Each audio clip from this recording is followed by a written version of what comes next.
The ocean always gave back the dead. That's what my grandfather said.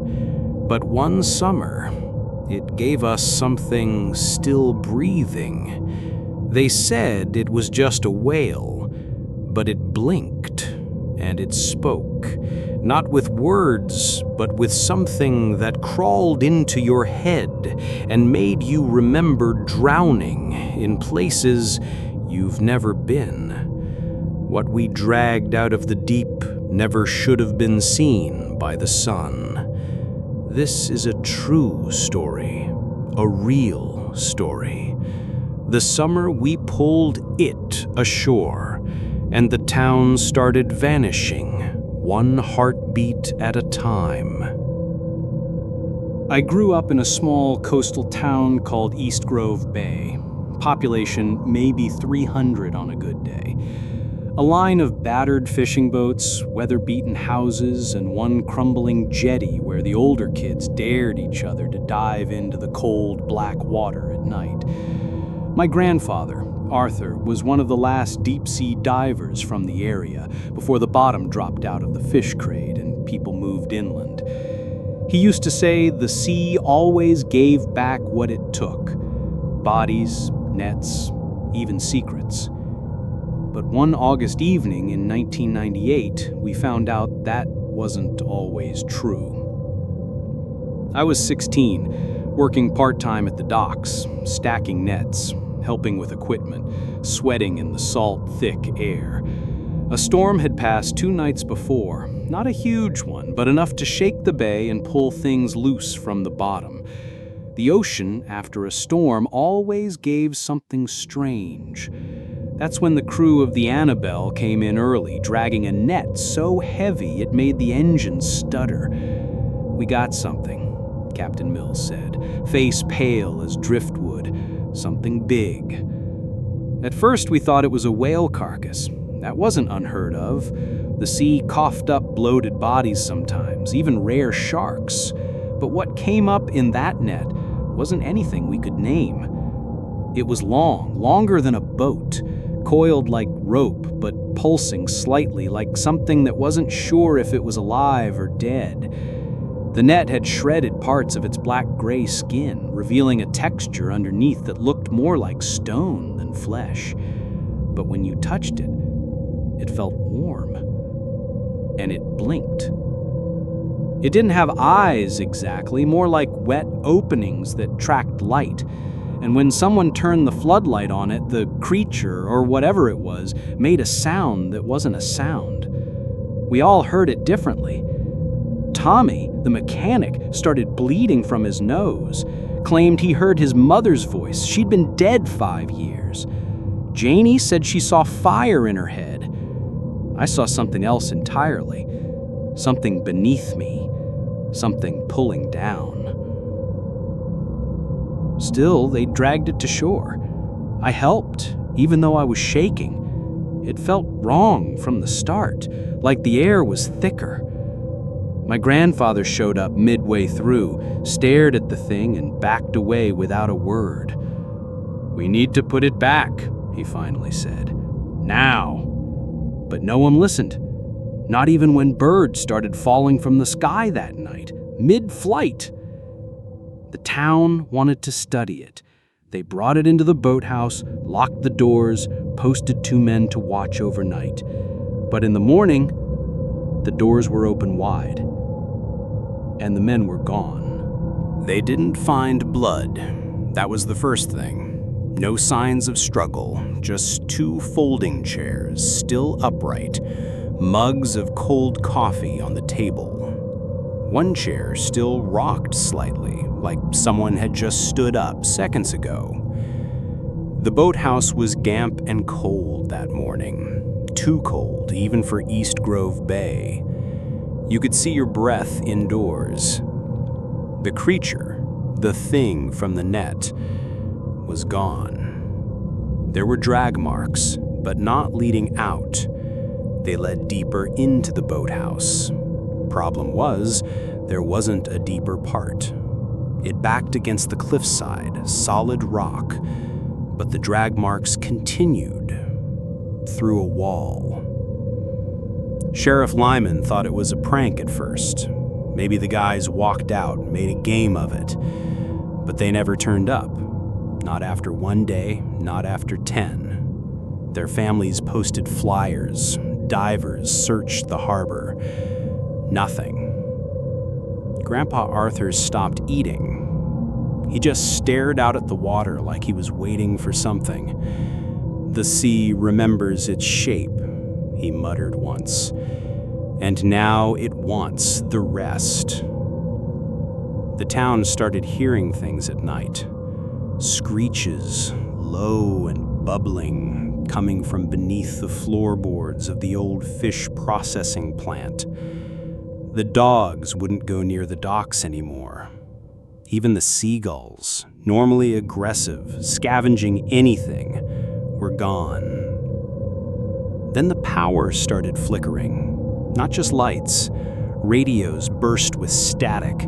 TVs flipped channels on their own. A fog moved in and never left. One night, a local diver, Jensen, went down to check the fishing lines and never resurfaced.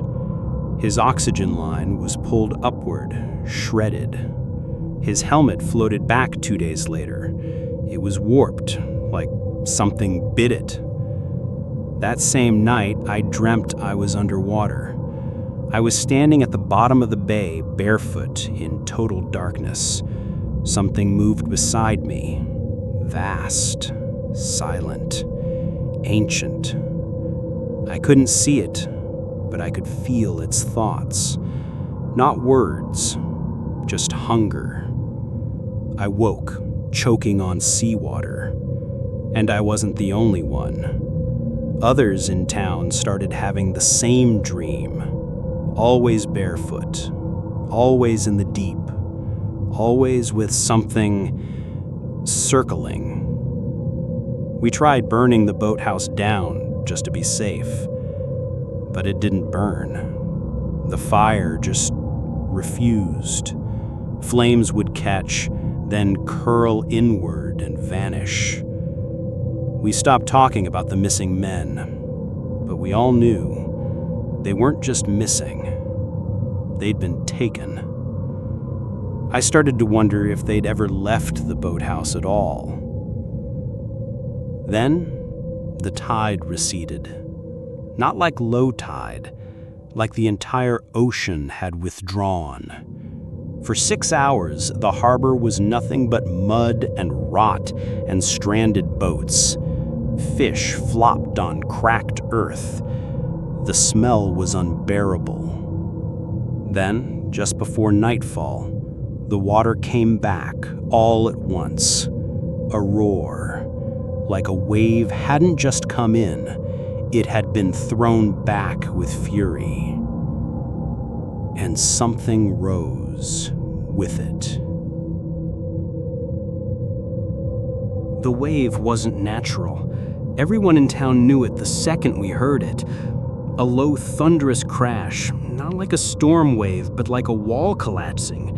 The ocean didn't roll in. It slammed into East Grove Bay, swallowing the dockyard, the ferry terminal, even parts of the main street. But it wasn't the water that scared us. It was what came with it. We saw the shape first, a hulking silhouette rising through the spray, then slipping back beneath the surface before anyone could focus. Taller than the lighthouse. Arms, or maybe tentacles, laced with glowing white nodes that flickered like dying lanterns. Then came the sound. A screech, long and wet, like metal dragged across a hollow ribcage. Every car alarm in town went off. Power died. Birds dropped from the sky mid-flight. Dogs howled until they passed out. And then it was gone. Not back into the sea, gone. Vanished. But it had left something behind. That night, the town square flooded again, not with water, but with sea creatures. Dead ones. Thousands of them. Mutilated fish, bloated squid, sharks torn in half. All wrong. Extra eyes, twisted jaws, some still writhing as if trying to scream. And in the center of the square, something worse, a chunk of flesh, towering, like a rib torn from something unthinkably large. Embedded in it, Jensen's dive knife, the one he carried every trip. It pulsed. No one approached it. The mayor cordoned off the area, but people gathered around anyway, hypnotized. Some stood for hours, staring, murmuring. By morning, 5 more were gone. Just disappeared. We checked the footage from the gas station cams nearby. 4 of them had walked away calmly in the night, toward the sea. The 5th had been dragged, fast, backward across the street. His face never turned. And the thing they left behind, the flesh, it had grown. The mayor called for help, state police, Coast Guard. They didn't believe him. They sent 1 car, 1 officer. He lasted an hour. They found his cruiser a mile downshore, windshield shattered from inside, engine still running, doors sealed shut, blood in the seat, but no body. After that, the mayor tried leaving. His car drove straight off the cliff road and into the bay, even though the GPS showed he was still on Route 9. His body was never recovered.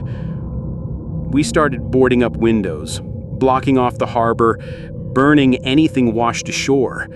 But the thing was already here. It had come with the wave, and now it was waiting.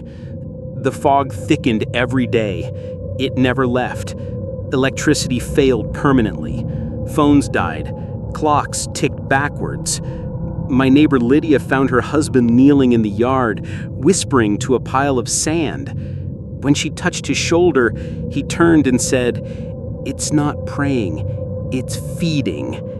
Then he walked into the ocean. We stopped burying the dead. They wouldn't stay buried. And the children, they were the worst. They heard it first. "It's calling," my niece Haley whispered one night. She pointed at the faucet. "Through the water. Don't you hear it?" That's when I realized it wasn't just out in the bay. It had found ways in. We couldn't stay silent any longer. Whatever this thing was, it was spreading. We thought maybe fire could stop it. We were wrong. Father Jerome was the first to speak up. Said the chunk of flesh in the town square was an idol of the drowned gods, and we had to destroy it before it spread further inland. So we gathered what was left of our gasoline. Someone brought road flares. Another had lighter fluid. We didn't tell the others. Just a small group of us met in the square at night. We wore masks, gloves. None of us dared look directly at the thing. It was bigger now. Pale veins throbbed along its surface. Jensen's knife was gone. We poured everything we had over it, soaked the ground. Then Jerome lit the flare and hurled it into the heap. It didn't burn. Instead, it screamed. Not like a creature, like an entire choir of people underwater screaming all at once. The sound came from inside our heads. I dropped to my knees. Blood ran from my ears. Then it moved. It retracted in a twitch, curling into itself like it was laughing, then expanded with a wet pop.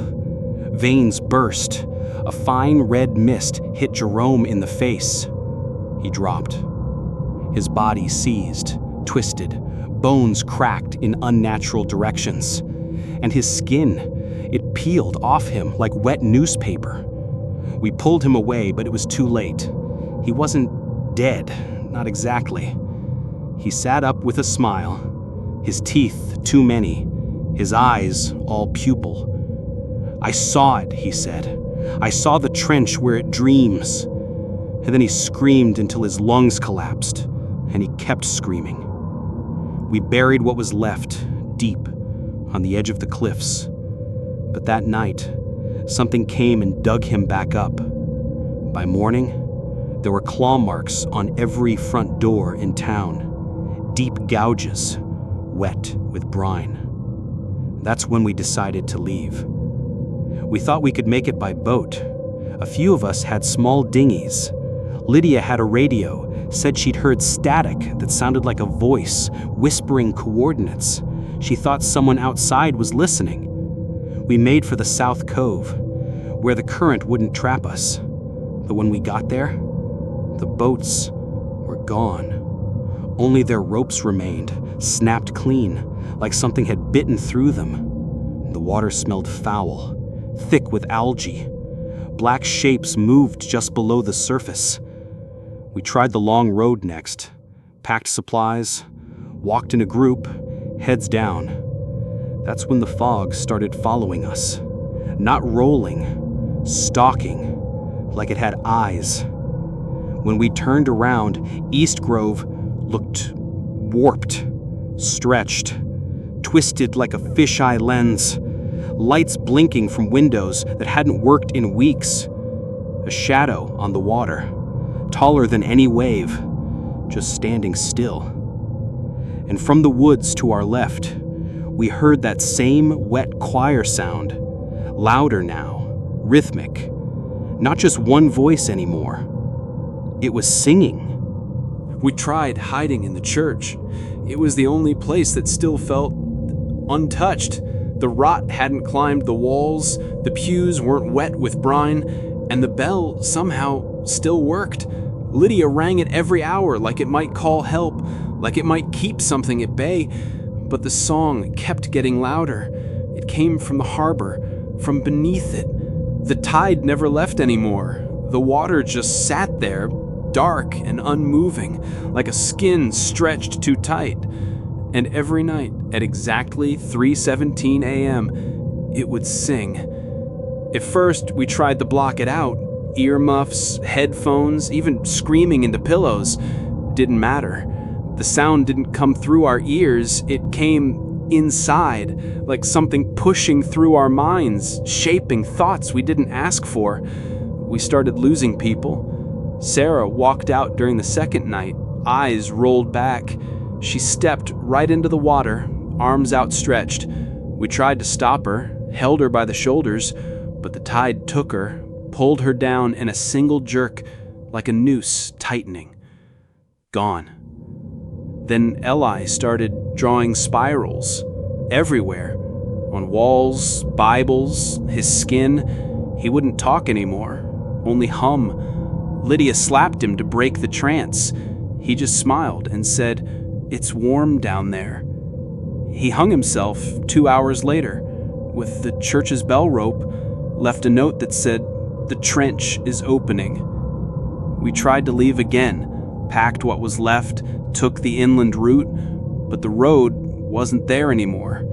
We walked for 6 hours through the forest before realizing we were circling the same clearing, the same rotten tree with a nail hammered into its bark. It bled salt water when touched. The fog was watching us. It pulsed. That night, a new sound joined the song, deeper, guttural, like a thing waking up. Lydia lost it. She screamed at the sky, begged it to stop, said her dreams were no longer hers, said she'd seen the trench, actually seen it, and it wasn't empty. There was something curled at the bottom, waiting to stand, and she wasn't lying. I'd dreamed it too. A tower of flesh, eyes along its spine, limbs like bloated ropes, and it sang with no mouth, just a throat that opened the sea. The next day we returned to East Grove. There was nowhere else to go. But East Grove wasn't the same. It had changed. The houses were too close, doors were taller than before, windows that blinked. The statue in the square, once a sailor with a lantern, had become something else, still holding a lantern, but his face was wrong, too many teeth, and the lantern flickered with seawater inside, and in the distance we could see it. Out at sea, the trench had cracked open. The horizon breathed. The people of East Grove were no longer people. They walked, yes, but with a gait too smooth, too silent. Their eyes were clouded, lips parted in gentle smiles, and every one of them hummed. Not the same tune, a layered harmony like they each carried a piece of the sea's song. When Lydia and I returned to town, we knew there was no escape anymore. The trench wasn't some distant anomaly, it was everywhere now, seeping through the cracks in reality. Time unraveled around us. Clocks skipped minutes. The sun blinked, and sometimes our shadows moved when we didn't. We holed up in the old bookstore. A strange choice, maybe, but it smelled like paper instead of salt. Lydia found a map in the back room, one that didn't match any known version of the town. It showed a spiral, centered on the bay. She whispered, "It's not a place anymore. It's a gate." I didn't argue. That night, I finally saw the thing rise. From the water, or maybe from beneath our world itself, came a limb, then another, and then an eye, wide as a house, blinked open and turned toward East Grove. Reality cracked like glass. Buildings folded. Fog turned into hands. Lydia walked into it, whispering something I couldn't hear. I tried to follow, but the fog didn't want me. Not yet. It left me here. To write this. To remember. To warn you. But I think you're already too late. Because last night, I turned on the tap to wash my hands, and salt water came out. And I heard a hum. And I answered.